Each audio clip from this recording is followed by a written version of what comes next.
Squid Game is a Netflix series that was released on September 17th, 2021. The premise is simple. 456 people in very deep debt play through 6 children's games to make hella money. Sounds great, right? Well, here's the catch. If you lose a game, you die. Since a lot of the show revolves around games, and it's insanely popular, many people have decided to make hella money themselves by making mobile games based off of the games from the show. And that's what I'll be covering today. Here are some of the mobile games based off of Squid Game. Now before this video begins, I just want to say I'll be ignoring the honeycomb cutting challenge games, since they're all basically the same. Now with that, let's get into the video. So the first game I'll be looking at is 1, 2, 3, Stop. Games played before! Damn bro, no way! So this is 1, 2, 3, Stop. All the content of the game revolves around you playing red light, green light over and over and over again. It's a fine enough rendition of the game, I suppose, but it's nowhere near perfect. There's no background music, which on one hand makes it feel a bit more startling when the girl turns her head around, but it also makes the game feel empty most of the time. And since red light, green light's the only game in this one, it gets boring relatively quickly. Oh hell yeah! I'm the best 1, 2, 3 Stop player! I also want to note that the game actually lets you go further back than you might think, but eventually you get hit with an invisible wall. The next game we'll be looking at is Don't Move Challenge. At 3 AM, cops called, not clickbait gone wrong. This game kinda makes me think of what would happen if Voodoo made one of these, since it has the same visual style and the same point multiplier mechanic that appears at the end of the levels in a lot of Voodoo games. Another thing they both share is fake multiplayer. They're both trying to trick the players into thinking they're playing against real people, when in reality, they're playing against bots. As for the game itself, it's just another version of red light, green light. I'd say control-wise, this game is actually better than the other one. However, I will note that I had a couple glitches while playing through the game. There's even one I figured out how to do on command. If you hold the screen before the round starts, it lets you run before you start the game. The glitch ends when you let go of the screen. Now this is a major oversight because it allows players to beat the game without having to start it. I should also mention that I only played the game for about 5 minutes to record gameplay for this video, and the fact I was able to find not 1 but 2 major glitches in the game is just really sad. Something I will give the game credit for is the way that red light works. The red light acts like the statue's range of vision, and as it focuses on other areas, you can run. It adds a risk and reward factor that the other game just didn't have.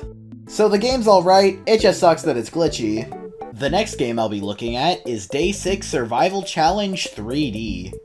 Oh, thank God it's in the 3rd dimension! So, unlike the first two, this game actually has more than just red light, green light. Hopefully this game isn't worse. So the first game is red light, green light. What a surprise. Something I really like is that the game uses audio to show when the light is gonna switch from green to red. Another thing that's really commendable for this game is that there are actual players. Now you might be thinking that it's like Voodoo and that the people I was facing were actually bots, but I don't think bots can hack. There was also a chat feature, but that didn't really matter so much because no one spoke English. And that's it for red light, green light.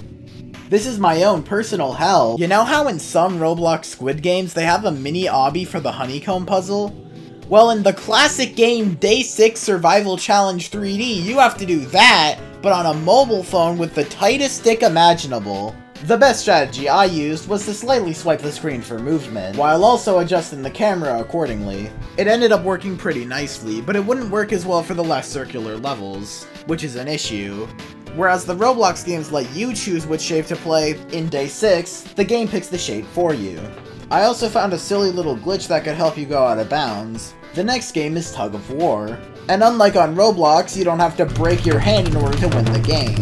Here, all you need to do is tap the circles as they show up. It's fairly easy, so long as you actually have a team that does what they're supposed to do.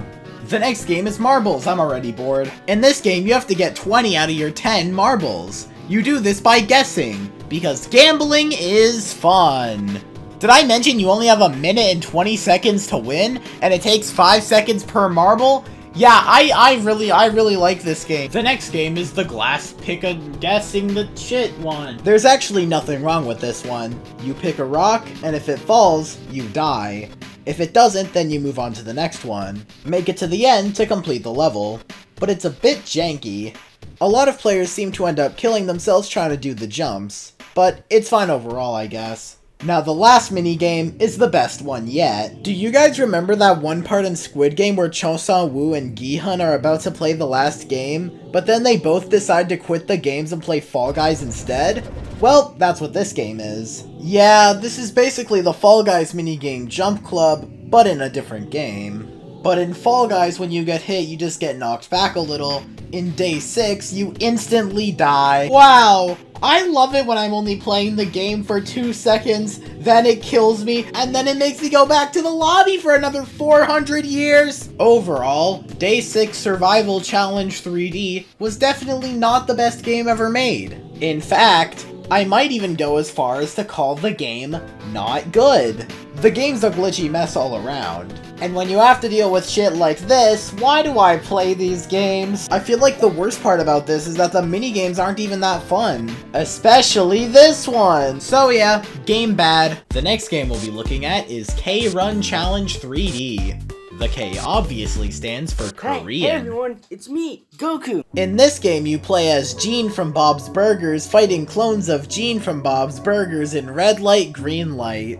Well, I never thought I'd be saying that today. In my opinion, this is the worst red light, green light game I've played so far. You don't really get any room to breathe.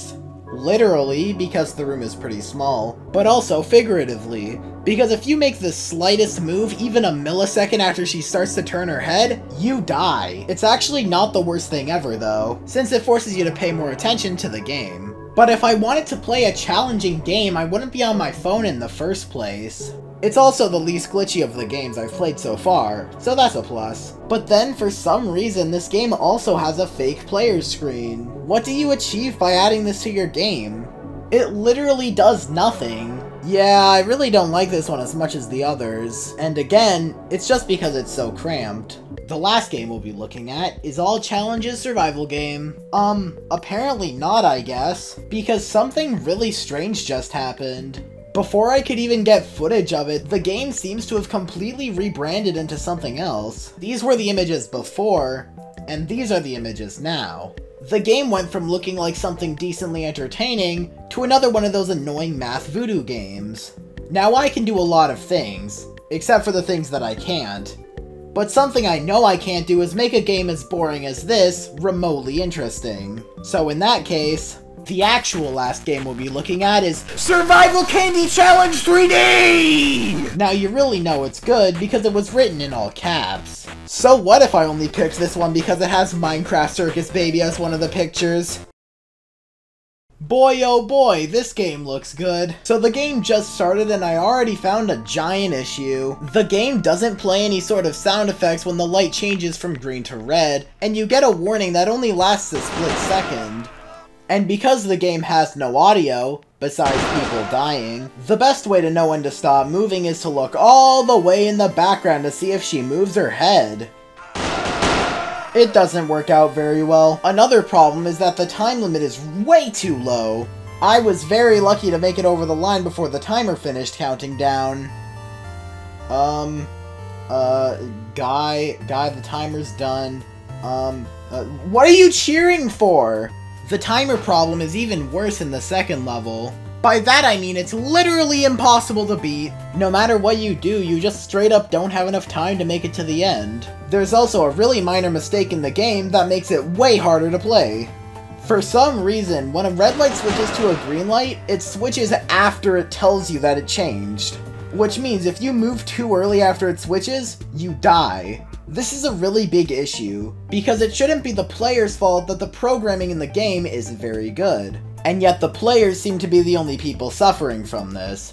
Overall, this game is just so poorly made. I really just don't like this one all around. Maybe if it had a bit more effort put into it, I would have liked it better, but the fact you could only beat one level is a serious letdown. And for all these reasons, I just can't recommend this game. Now that we finished playing through all the mobile games, I feel like I have one more thing to say. If you want to play a Squid Game game, just play the Roblox game.